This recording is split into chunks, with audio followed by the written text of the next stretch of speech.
Les déplacements.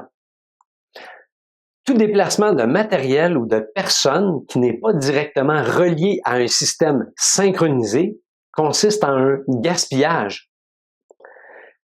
Le gaspillage de déplacement a un impact direct sur le délai que vous faites subir à votre client et augmente aussi vos coûts. Donc, à chaque fois que vous faites déplacer un client à l'intérieur de votre organisation et que ce déplacement-là n'est pas nécessairement utile ou optimal, ben, vous gaspillez le temps de votre client. Et à chaque fois qu'une de vos ressources se déplace dans votre organisation, vous augmentez vos coûts parce que vous payez quelqu'un à se déplacer au lieu de payer quelqu'un à créer de la valeur. Maintenant, comment reconnaître à l'intérieur de l'organisation si il y a des gaspillages de déplacement? Lorsque vous constatez qu'il y a plusieurs manutentions de produits ou manutention de patients, donc vous déplacez votre patient, ou de la manutention de dossiers, c'est un exemple de gaspillage de déplacement.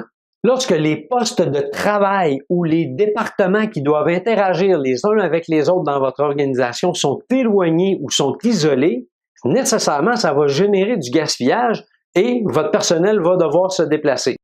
À chaque fois que vous constatez qu'il y a des départements qui sont éloignés les uns des autres et qui doivent collaborer fréquemment ensemble, vous allez générer des gaspillages de déplacement et payer des gens, encore une fois, inutilement.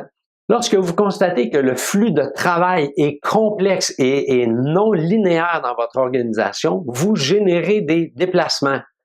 Pensez aux 12 travaux d'Astérix, le fameux formulaire. À chaque fois que vous cherchez des équipements ou que vous cherchez de l'information, vous cherchez des dossiers et que vous devez vous déplacer, vous êtes en train de constater un gaspillage de déplacement. Lorsqu'il y a de nombreux obstacles dans l'aire de travail, vous devez contourner des piles, contourner des équipements pour vous déplacer, bien, nécessairement, ça va générer un gaspillage de déplacement.